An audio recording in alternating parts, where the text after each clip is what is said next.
Oh, I wish I was a sports car. It's a legitimate sports car. Nope. Next. Welcome back to MK Sportscars. As you can see, we are sitting inside the interior of a Mazda MX-5 NB donor car. And first of all, we're starting off this test drive by getting some petrol, because what better way to show off an extremely fun car? Do we need premium? Yeah. You don't run these on E10. Oh, I forgot to let you know, this is actually a special edition. So, you know, it means that it's even better of a car. We've got the Nardi logo on the shifter and the Nardi logo on the steering wheel, which means, I mean, it must be fast, right? Listen to that. Yeah! We're now at 60 miles an hour. And fourth! 70. This is so boring. I hate it. I hate it. It's actually a really strange thought, the fact that the RX5 140 has the same engine and transmission as this. Like, it just feels completely different. This feels so dead inside. I mean, granted, it is half the weight. Well, close off. Neck's just been put into last week. Oh yeah. Oh yeah. Yeah, it's fourth, 60 miles an hour, come on! Fifth, 70! Yes! That's new top speed right there. I hate it so much. And it feels like it's crabbing down the road. I mean, chances are, this car has probably never seen tracking done in its entire life. I mean, I need to stop saying I mean, because every time I want to say something, I'm like, I mean, yeah, so the car's really good. For those of you at home, I mean, what I don't like about this is it just feels like everything good is held back by how heavy it is. And it doesn't weigh a lot. It's not a heavy car. No, that's the thing. When it's in the RX-5, it's completely different. It's a fast car. But now I just feel bored, and this power steering. Yeah, why do you need power steering in something that weighs this little? It literally feels like you're in a racing simulator. But you can't really do much racing because of how slow it is.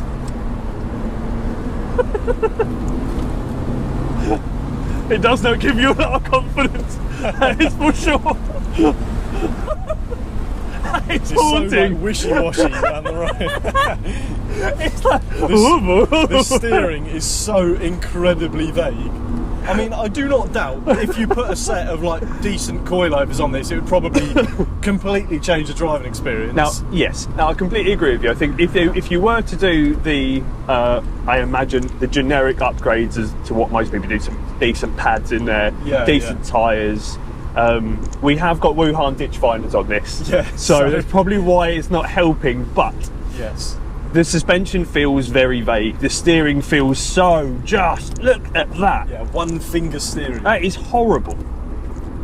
No, I don't like that at all. Yeah, but that's what takes away from this.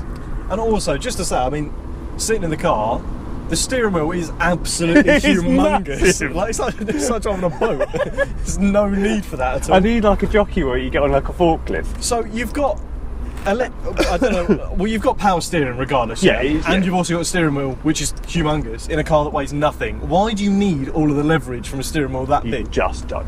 I imagine it's what they had on the shelf. Yeah, probably.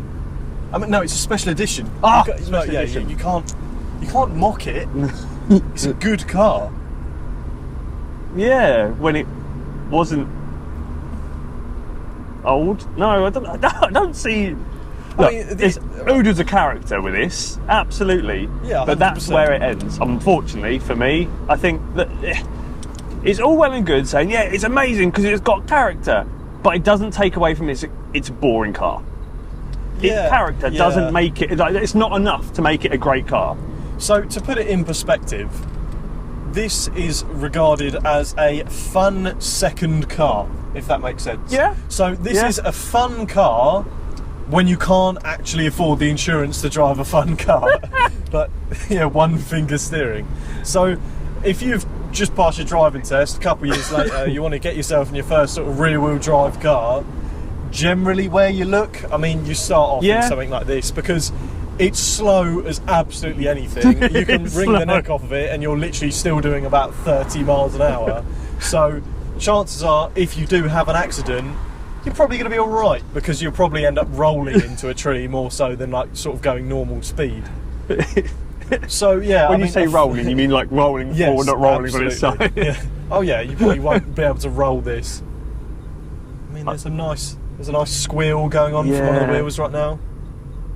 I don't know. I think that's suspension. I think that's a bounce from a shock or a broken spring, maybe. I wonder if that's why it feels so wishy-washy, because there's like a damaged spring or shock. Potentially, I don't know. But or maybe the rust has finally eaten through the chassis. Maybe. I can't even accelerate round for the him. third time. I can't even. Oh, that hello. sounds amazing. So, I mean, for those of you that are going to be buying a donor car, this is sort of what you're going to expect. I mean, there's going to be some dodgy noises from like suspension and things like that. Yeah.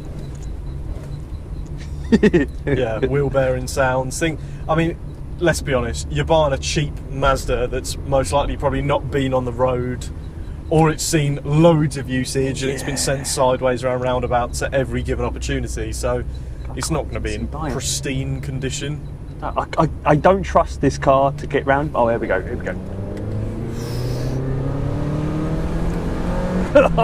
Yes. Oh no.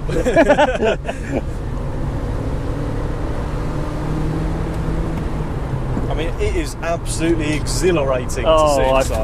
I feel like I'm doing 30 mile an hour still.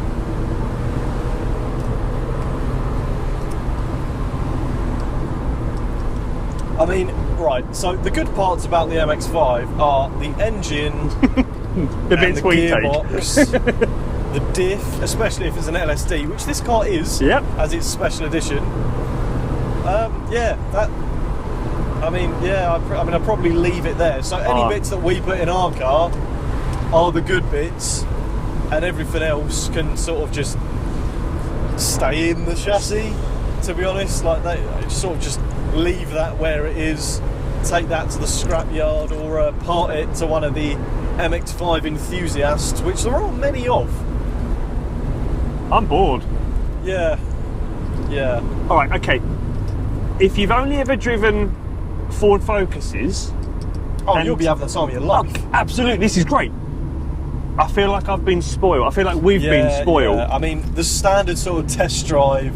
I mean, the last test drive that we filmed, make sure you go and watch it if you haven't already, was in a road legal Cup 200 car. So, I mean, going from that to jumping in this... Yeah, listen to that. Oh, God. Yeah, going from a bike engine race car to sitting in this is... I mean, I'm glad we didn't really. The MX-5 is so much faster. Like, I'm glad we didn't do that in the same day. Oh, yeah, no. I would have fallen asleep. Yeah. That being said, I probably could have a decent little nap in here. I'm so blown away by how different this feels.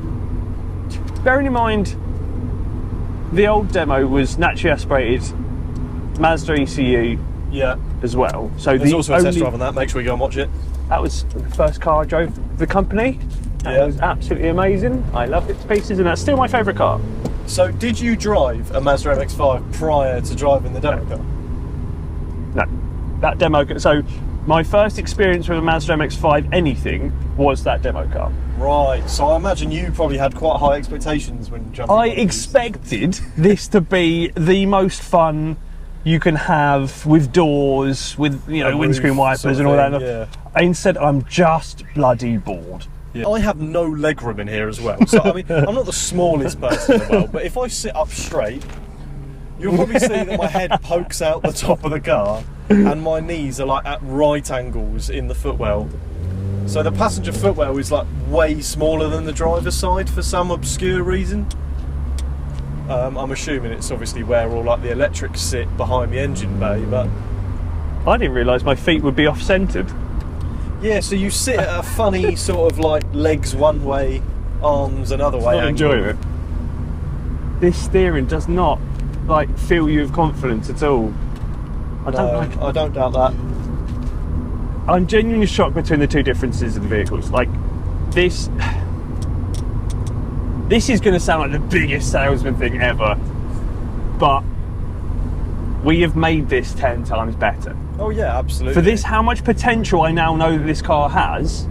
Like the RX-5 feels like something that's very quick, very nimble, very fun, but it feels very solid. It doesn't feel flimsy. It doesn't feel like, you know, wishy-washy or anything like that. I mean, this the fact just feels completely sort of different suspension setup, steering rack, etc. It's literally revolutionising what this car should have been. That's what makes sense. That's exactly what I'm thinking. For how much potential this car has got that we've managed to extract and, you know, inflate, this just feels so boring. Like, if you've never driven anything sort of open top or anything rear wheel drive or anything even like a little bit, you know, spicy, yeah, this is going to feel absolutely amazing. I mean, it's still not going to feel fast. It won't feel fast, I can guarantee that. It would just feel fun, if that makes sense. Yeah, like it feels like I feel like I'm sitting on the floor. Yeah. Even though it's stock suspension. Yeah, I genuinely feel like I'm sitting on the road. So yeah, like it's going to be a fun car just to sort of sling around country roads, but I guarantee you're going to grow out of that novelty very quickly. I've seen some people make some pretty cool drift cars out of MX-5s in the past. I mean, if you can sort of whack a turbo on it, and I don't even think with a turbo you could. It's this power steering. This is one of the biggest things I think I hate about this is the power steering. Power steering, delete. Yeah. Potentially a turbo, some better suspension, and I think you're on your way. Brakes. Brakes. Yeah, at that point. I should have done the driving instructor like emergency stop, please. What I want to do is get a new car. Yeah.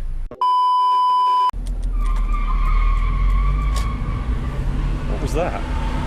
Oh. Was that? No. That was quite something.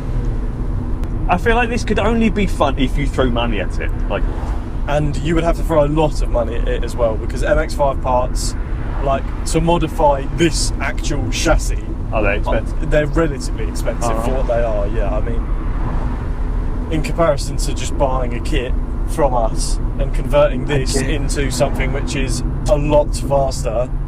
I feel like this is like we're making it sound like we're setting ourselves up to be like, but our car is better. It is. Yeah, it is better. By no stretch of the imagination am I a salesman. I do all the media bits, so I have not got the sales cap on. But don't have a sale. You don't have to be that person to sit in this car and sit in the RX-5 and understand how much of a difference there actually are between the two separate cars. The price to reward ratio from owning this car, because of how bad they are with rust and things like that, is not very high, put it that way, because like when you buy one you have to put a decent amount of money into it, because 9 times out of 10 there is pretty much going to be no seals in it whatsoever. No. So they're going to have to be done, which is not going to be cheap. Yeah, it's only got to pass its MOT. Oh. Yeah, I don't think it's going to pass its MOT. I think we should go and turn it into a car which is actually good.